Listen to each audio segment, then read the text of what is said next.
It is Friday, and it's another edition of Locked On Royals on the Locked On Podcast Network. I'm your host, Jack Johnson. It's a Friday, which means it's a Mailbag Friday. We're going to have some questions to answer. I'm going to go over this postseason format. I really don't have a big issue with it, but apparently everybody else does. And lastly, my takeaways on Arcia and the locker room dispute between him and the media and what it all boiled down to in Philadelphia. That's all coming up next on Locked On Royals.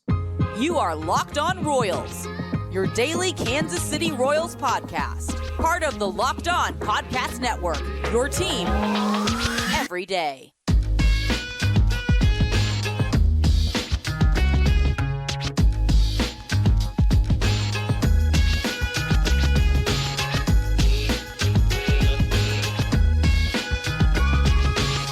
Thank you for tuning in to another edition of Locked On Royals on the Locked On Podcast Network. As always, I'm your host, Jack Johnson, and you can follow me on Twitter at JohnnyJ_15. That's at JOHNYJ_15. You can catch us on wherever you get your podcast. That can be Spotify, Apple Podcasts, Amazon Music, Google Podcasts, and you can get us on YouTube. We got to continue to keep subscribing, share this podcast, let other people know. I'm going to continue to do my best to make that page as best as it possibly can be. For those podcasts, leave a review, rate this podcast, let us know how we're doing, because again, we really want to make this thing as good as it can be.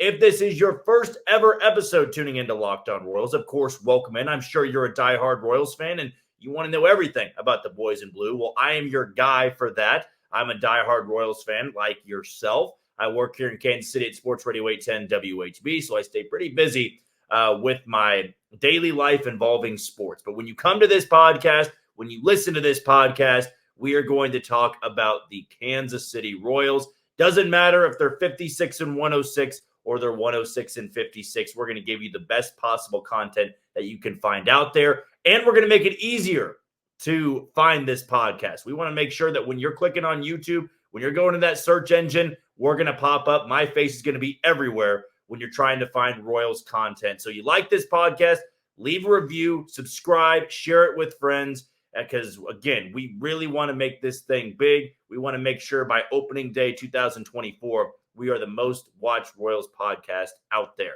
Today's episode, though, is brought to you by Sleeper. I'm going to have some picks, some takes for Sunday's game 1 of the American League Championship Series between the Houston Astros and the Texas Rangers, but we'll get to that in about 10 to 15 minutes or so.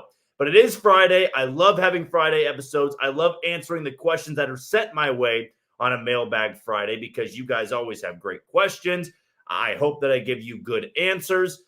When you go about this, when we are going through these questions, you can shoot them over to me directly through Twitter. You can leave them on YouTube.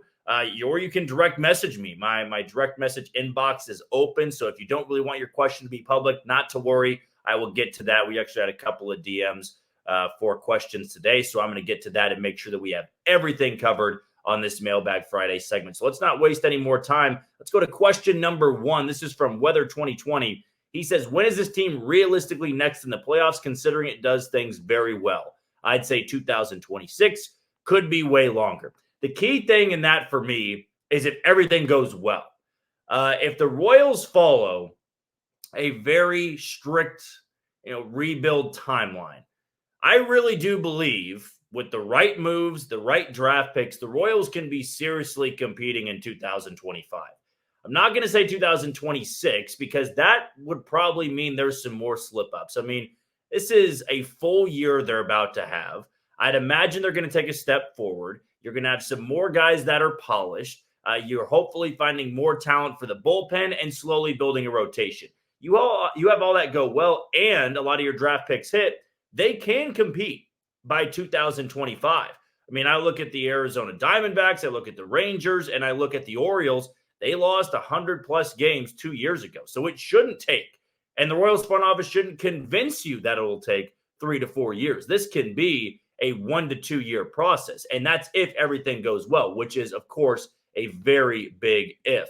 The second question we have is from Jackson. If you could take one player from the old rebuild in 2018, 2020 to have panned out and place them on the team today, who would it have been? It's a great question.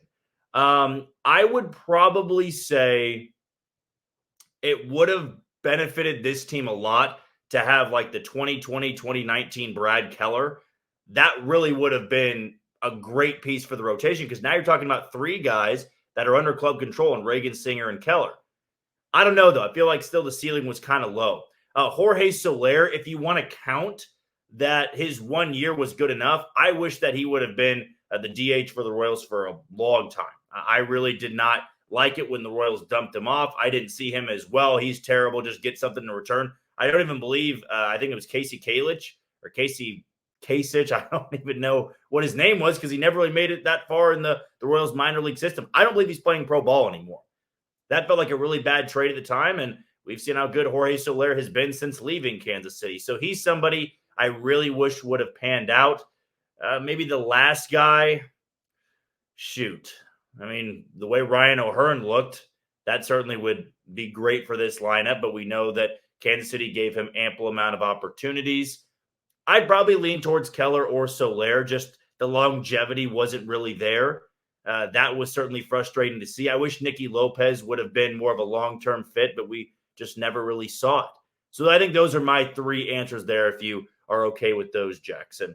And the third one we got here is from Matt Vernon. He says, do we have any chances as fans to see an international free agent on the 2024 Royals? Certainly possible. We discussed this yesterday, and Matt, you had a great find yesterday on Twitter and shot it over to a couple of us Royals podcasters.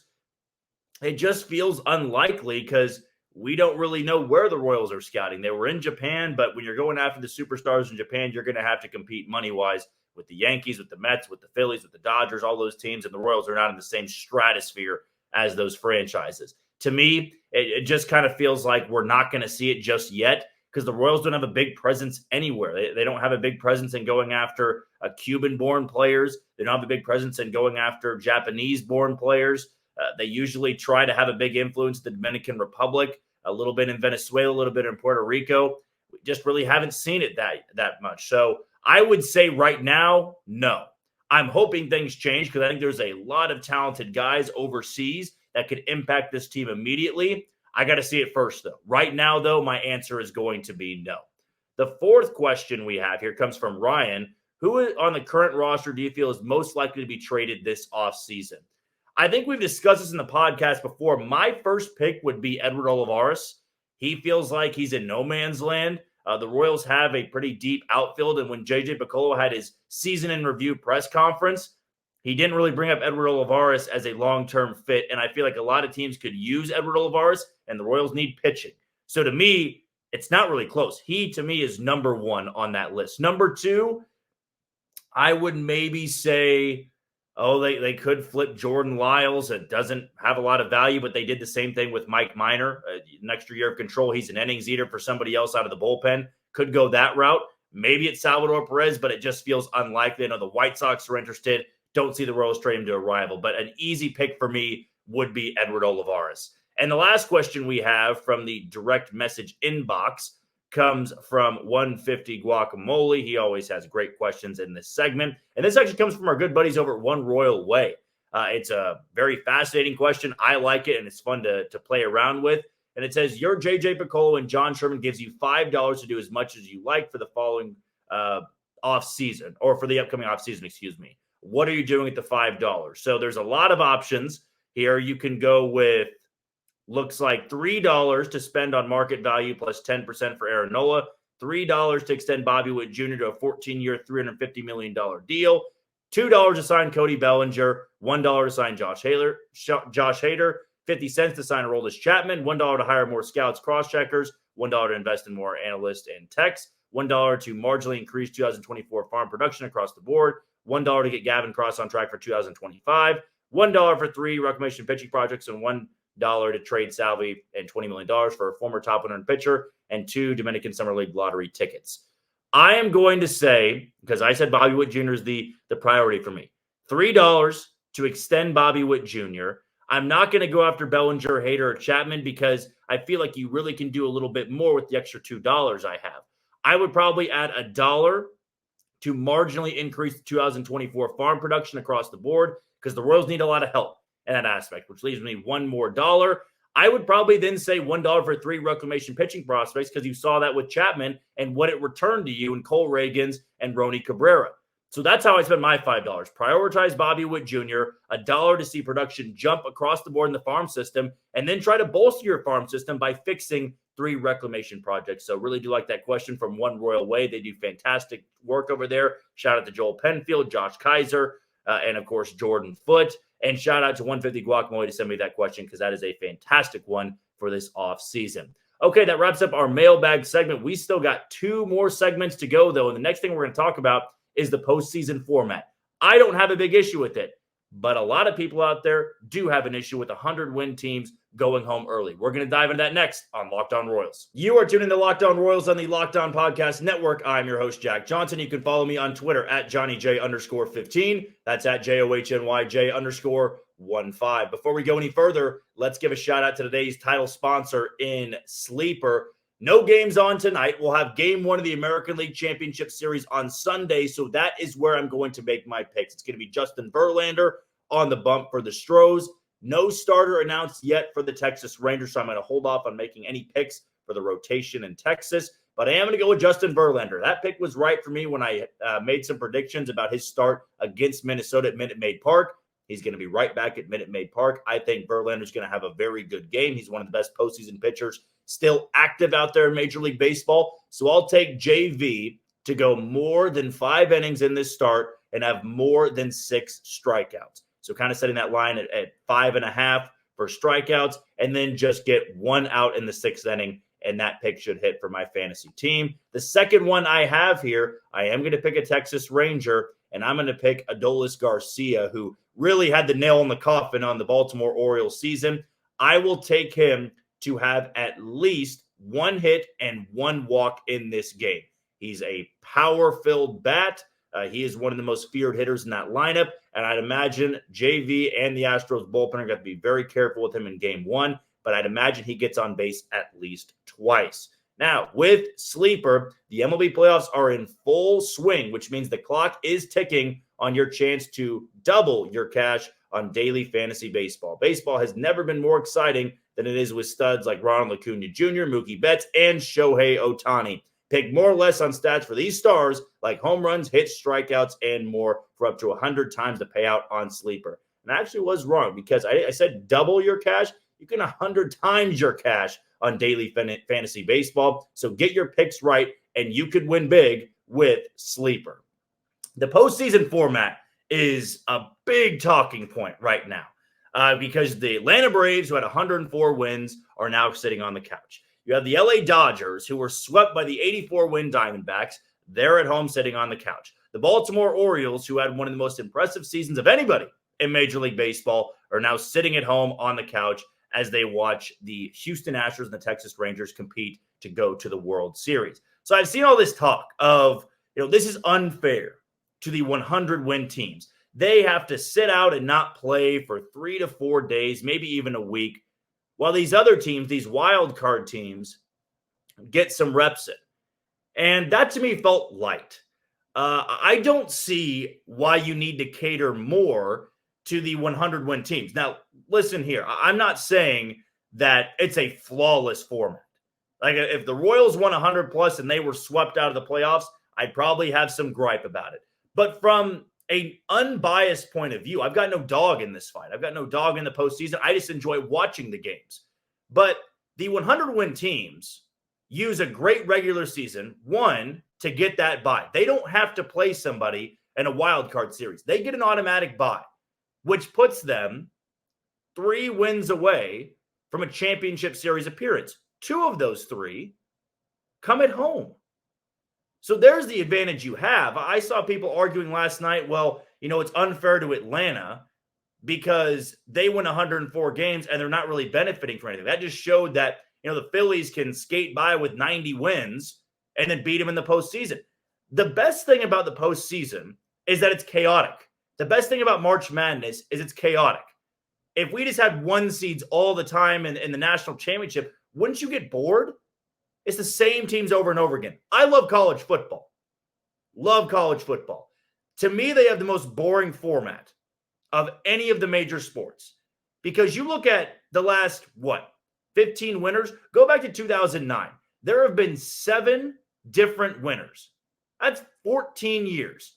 Half of them have been different winners. You had Alabama winning 6 in that time frame. You had Clemson winning a couple times. Georgia's won back-to-back, and they're going to be there again. Ohio State's won one. Florida State's won one. You don't really get to see some of the teams that if you had a bigger format, which of course they're expanding, but you have a bigger format, more chances for upsets. I think college football kind of has a boring format. Baseball, March Madness, even the NFL for that matter. It's a fun format. Now, the NFL usually has the top teams in the end. Usually had the 1 versus the 1 on the AFC and NFC side, the 1 versus the 2. But sometimes that can be boring. I get it that you want to have the best possible matchups. Are the Phillies going to steamroll the D-backs? On paper, yes, the way they've been playing. But we also thought that about the Brewers. We thought that about the Dodgers. Chaos, to me, is the most fun thing about this. And I'm also not going to trash Arizona for being an 84-win team. Yeah, they limped into the postseason. They got hot. I've seen that argument where, well, it just rewards whoever gets hot for 2 weeks. That's a part of the postseason. The Diamondbacks had to play 4 road games against the Brewers and the Dodgers before they could even go play a home game. That's a big-time advantage to the higher seed. In the wild card series, it's a best of 3. All 3 are for the higher seed. They're all at home. That, to me, is an advantage. And if you're a 100-win team and you get a bye, you get to rest up. It's a long season. Can you argue to shorten the Major League season? Sure. I'm fine with that, going from 162 to 150 or 145. But the postseason format feels okay to me. Why should we just cater everything to the 100-win team when it should be kind of a crapshoot? Who gets hot? Who can perform in these moments? That makes it more difficult and I think more exhilarating. If we just wanted the 100-win teams to be catered to, okay, screw the postseason. Go back to the old days. Take the 2 best teams from the American League, put them in the championship series. 2 best from the National League, put them in the championship series. The winner of that game meets in the World Series. Let's throw out everything we want about postseason baseball. And also, I saw some arguments of, well, now it just incentivizes teams to go, well, we don't need to go all the way out in the regular season. As long as we make it, we should be fine. Not necessarily. Texas, Philly, and Houston all are top 8 in payroll. They all spent more money than the Braves, than the Orioles, and the Dodgers, who are all sitting at home. To me, it feels like the teams that are left are the teams that are most deserving. Arizona's the outlier here, but you kind of get a great pool of teams here. You get the team that basically gave the middle finger to their rebuild. In Texas, they said, we're done losing. We're going to spend boatloads of money to build our roster. Check. They got it done. You've got Houston, who's the villain, who's been there before. You want somebody to root against? You have that in Houston. The National League side, Philly is must-watch TV. They're all over Twitter. They're all over Instagram, TikTok. They're chirping with Atlanta. Their fan base is passionate. It's fun. It's loud. It's chaotic. Philly is fun to watch in the postseason. And then Arizona is this amazing underdog that shouldn't be here, but is.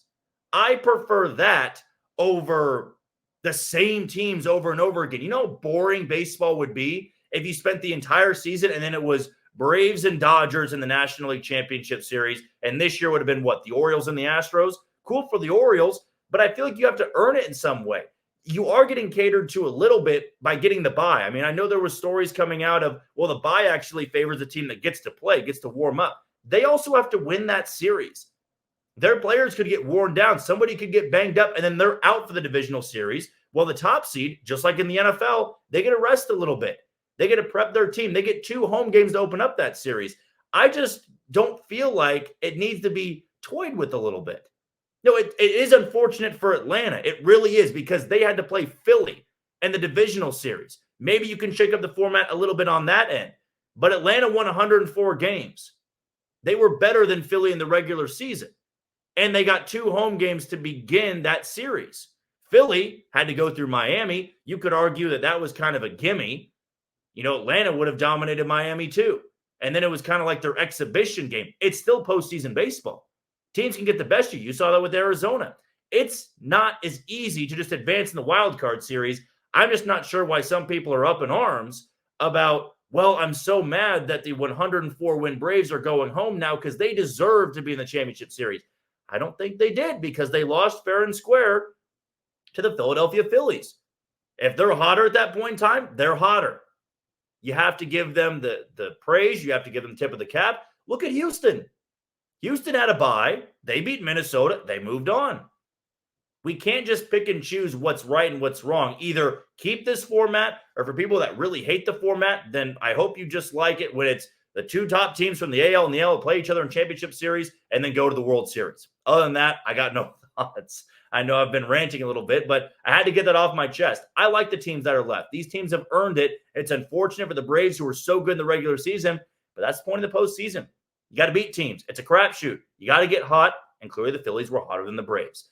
We're not going to stop talking about the Braves and the Phillies because there's a big thing we need to address about players in the locker room and the media that is allowed in. I've got experience of being in a locker room, and I'm going to tell you my thoughts on it next on Locked On Royals. You are tuned into Locked On Royals on the Locked On Podcast Network. I'm your host, Jack Johnson, and you can follow me on Twitter at JohnnyJ_15. That's at JOHNYJ_15. And be sure to hit that subscribe button as you're watching this video. After you watch this video, doesn't really matter.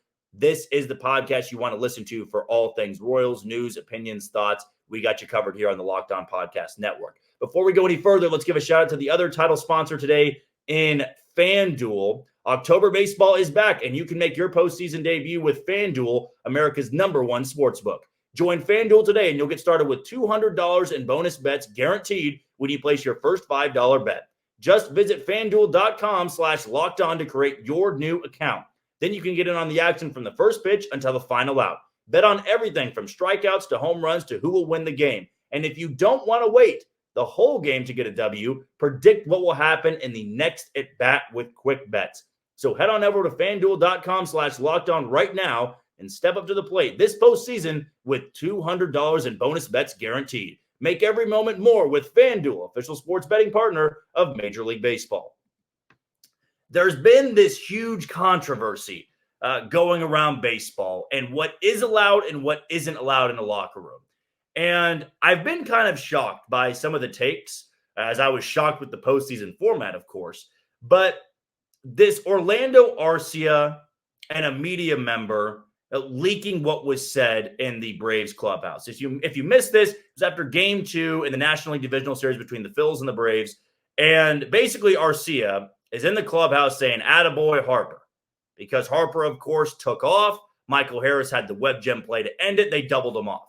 A great play. Harper maybe didn't have the best base running, and I didn't really have an issue with what Arcia said. Attaboy Harper. It's not like he said anything on his family, was cursing up a storm. Not that I have a problem with cursing, but you kind of get what I'm getting at. If you're going to take a dig at a player, it seems pretty harmless, right? And a media member overhears that and reports it, and it gets out. So it leaks, and everybody hears it. And Phillies fans get a hold of it. The Phillies clubhouse gets a hold of it, and now they're fired up. Now they're fueled up. And Harper goes nuclear in Game 3, hits a ball out of the stadium for a 3-run shot, then has another home run, and as he's rounding second base, he gives a death stare to Orlando Arcia as if, attaboy Arcia, not attaboy Harper. And the Phillies ran with it. They win the series, and clearly last night, they wanted to be known how much that fueled them. But the Braves took the approach of, that's unfair. That shouldn't have gotten out. The clubhouse, the locker room, is a sanctuary. That can't get out unless you're directly talking to a player. And from this story, I might get a few of the details, not fully covered here. But from what I gathered, Arcia is saying this not directly to a reporter, not directly to a media member. He's just saying it. And that gets caught, and that person goes out and then reports it to the world. Here's where I kind of draw the line.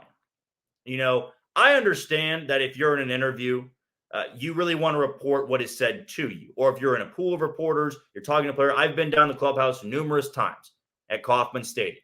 Sat there in the pool of reporters, gotten audio, and you can report what is said because they're in front of the media, they're in front of the cameras, they know what's coming.